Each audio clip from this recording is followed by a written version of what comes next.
बतिया ले। Hello hello हैया पर वडियो ना आवत है। हाँ बहनी का कहत है? हाँ ए बहनी, हाँ तोरे बाबू आज सवेर में हाँ चली गए। हाँ चली गए का बताई तो के। हाँ 2 घंटा का रोवन पीटन रहला कने का तो के परेशान करी। हाँ अपना ही निपटा उपटा ले झूठ साच हाँ परेशान करी। हाँ ए बहनी, हाँ बहनी जवान चप्पलवा दी है रहू। हाँ बुढ़वा अपने तो गए हमार चप्पलवा तोड़ दी है। हाँ आखिर से भी कम लौका करत है कैसे करिया इनका पूरा के। हाँ का कहती बहनी? अच्छा हाँ बहनी बिना हवा छठ रोटी हाँ घी में लपेट के खैला बुढ़वा। हाँ फिर हमारा ही चप्पलवा पहन के चली गए हम मछली मारे। हाँ बहुत मना किए चप्पलवा बहनी करे जवा में गाड़ा था बरनिया।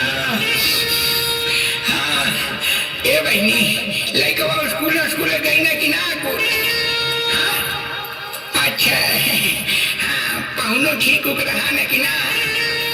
हाँ ला सुना कैसे चली गए कहूँ के बता दे।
परेशान हो चप्पल लेके।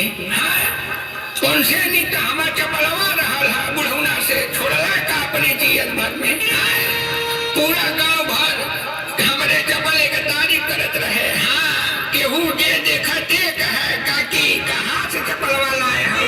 हाँ बड़ा अच्छा लागत है।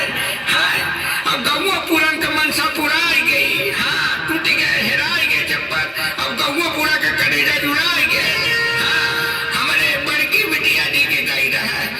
कंपनियां रहा हो कवन कंपनी रहा हैया पर आग लगाओ दे ध्यान पे ना चढ़ाला कवन कंपनियां। हाँ वो कौनो लाइट के रहे।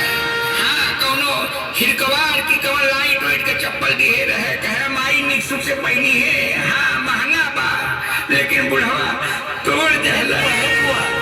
कैसे का हो गए हो फूफा के? का बताई हीरा कैसे का हो गए। हाँ ये बाबू का भैया है घरवा से खाना वाना खाए के लिए है कि घरवा जाके खाइबे। हाँ मिठा उठा तो दोहल बोले कि अब तो ना हवा सबके फोन करके कहले रानी है। हाँ कि मिठा ले आया मिठा लेला है नहीं हैया पर सबके तैयारियां लगल है। हाँ केहू के ना तुड़ा ठकी ले आई। हाँ कैसे गड़बड़ा गई ना हो भैया हम तो सुना नहीं हमार कर जवा बाग से फेंक दला बाहरे। हम तो लगल कि परनमा फेंक दे पाए। कैसे का हो गल भैया के? का बताई कैसे गड़बड़ाई गई नहीं तो हना लोगन के पी खाई के चढ़ाई के बुढ़वा के आज हमार चप्पल तोड़वा डाला वो चली गए बुढ़ो। ला सुना कैसे का हो